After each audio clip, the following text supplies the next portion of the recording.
here to talk about TikTok. We know that it's been in the news cycle. We just know that it just passed the House. Mm-hmm. Talk about the impacts of it passing the House and what could come next. If it goes further, okay, and it passes the Senate, there are several things that I think are going to happen. Number one, first and foremost, small business owners are going to be severely affected because small business owners use TikTok to advertise their products and services, and that's going to be cutting their way to generate revenue in the very short term. That's number one. Number two, I believe it's going to have an impact on the election because Generation Z and millennials use TikTok to read the news and to find out what's going on with the campaigns. Granted, a lot of TikTok content is not curated and it's might be fake, but this is the way they find out about stuff. Okay. In fact, Generation Z uses TikTok as a research tool. Okay, so when you ban that, what is going to happen? They're going to go to the typical social media networks, which is going to be Facebook and Meta. Facebook and Meta are not beacons of privacy, and the argument that they're using is that TikTok is addictive to kids. That's true, but so is Instagram and Facebook. So, and they're not banning them. The other argument is, well, TikTok belongs to a company associated with China. That's true. ByteDance is a Chinese company, and they're sucking, user data and putting into Chinese servers. Well, TikTok already hired Oracle to do that, to be able to keep, in theory, the Chinese servers offline and to have user data in the United States. The question here is if it really is the motive to be able to ban TikTok, which I don't think it is. Because user data, Facebook is selling data to Chinese.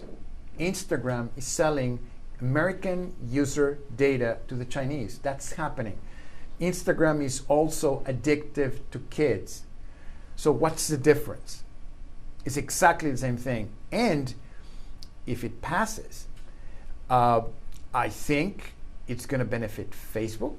I think it's going to benefit Instagram. And we've seen what happened in the last election when Facebook and Instagram were running ads. So nobody can predict the future, but I believe that we will see a lot of political theater, and I think something is going to happen where it's not going to pass. I might be wrong, but I think at least what passed on the House is not going to be the same thing. What they're asking TikTok is to divest very quickly, I might add. And do you think that the parent company for TikTok will divest? It's going to be a mess if they do, because what are they going to do? Are they going to have a TikTok version for the United States only? What happens if somebody watches your video? I mean, if you put something on TikTok in the United States and they've been watching in Mexico or Colombia or whatever, it's not going to show. How is going to be the analytics handled? It's a technological mess to be able to do that. So in my experience, politics is always behind technology, all the time. So regretfully, I believe most politicians, not all of them, but most politicians don't understand the intricacies of technology behind social media. They hear about it, they read about it, but they don't really know. And to ban TikTok, and I'm not defending TikTok by any means. I think TikTok is as bad as all the social media outlets out there. But I think to target only one because it's Chinese and it's a perceived threat, I don't think is the real reason behind what's going on. Right, and we know that it passed the House, and if it passes the Senate, the president will have to sign it into law. If it gets to that point, it says it will no longer be on the App Store or Google Play. Correct. So it will totally be eliminated here in the States. Mm-hmm. What is going to happen at that point? What is going to happen is whoever has TikTok installed on the within their smart devices, the app is going to continue to be there. It's just that you won't be able to have any updates. That's number one. Number two, I don't know what's going to happen to the feed, because again, it's a technological nightmare to segregate the feeds from different countries. Are you going to be able to see feeds from other countries but not the US? Are you going to be able to continue to publish your feed or content into TikTok if you are in the United States? What's going to be the transition period? Those are questions that I don't know the answer to that at this point. What I do believe is if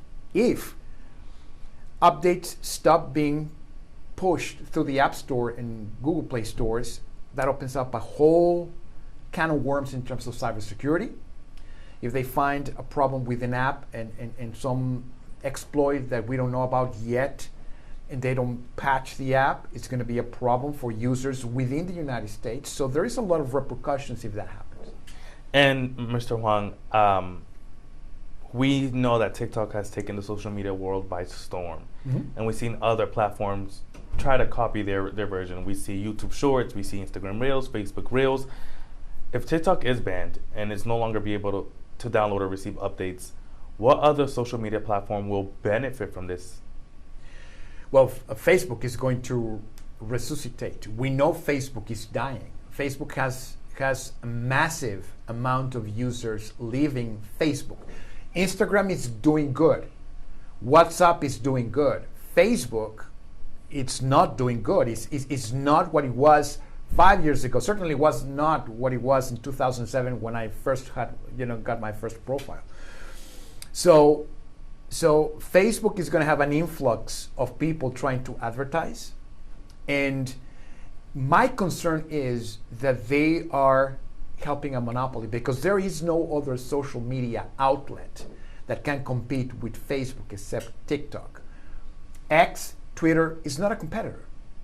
You know, the population that you have on X is completely different than you have on Facebook, okay? And we do have a problem with X in terms of moderation and creating content and multiplying news that are not accurate. So, and the same thing happens with all the social media. So by passing this law, I'm afraid, legislators are promoting a de facto monopoly with Meta. And that's a concern. And if you're a creator or a business owner or someone that is monetizing on TikTok, what should they be doing now? Well, they need to start growing their social media footprint on other social media networks fast, because TikTok works very well for advertisers. For people that are monetizing on TikTok, it works really well because it's a popular social media app.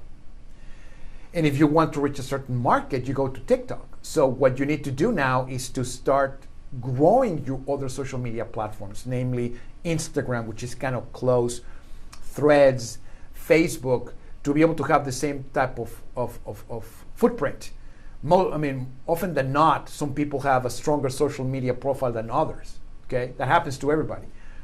So you should be concerned about starting to create content on other social media networks fast, just in case this happens. Because if it happens, it's going to affect a lot of small businesses, which is a problem.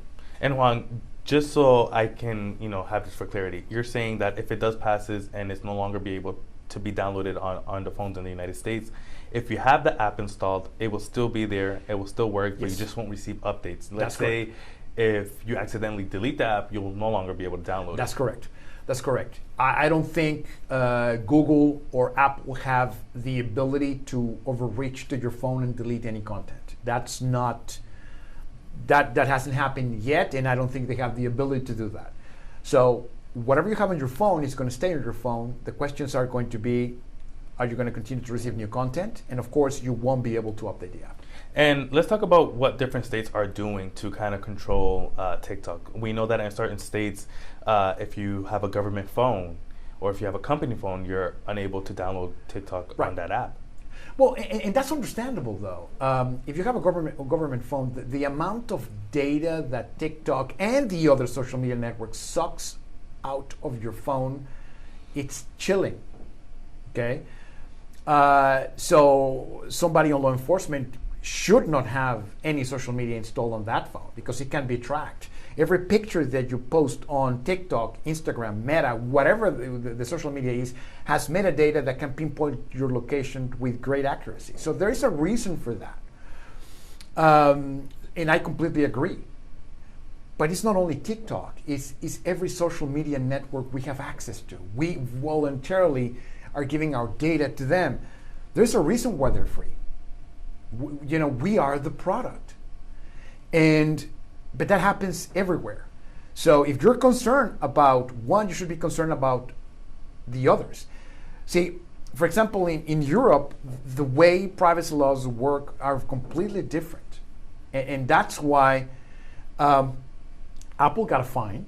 Apple, which is very concerned with privacy, got a fine from the EU recently. That's why there is a lot of steps that are taken in consideration when you expose a social media network into Europe because of the severe, very stringent privacy laws. So to answer your question is, I believe that the amount of data that we voluntarily give out to social media is on us. If you have a kid that is getting addicted to social media, parents should be able to talk to them about it. And banning a social media network is borderline messing with freedom of speech, in my point of view. So there are other ways to be able to protect privacy and a security threat than just banning one social media network. Perfect. That's all the questions I had for you, Mr. Torres. Is there anything else you'd like to add? No, that's good.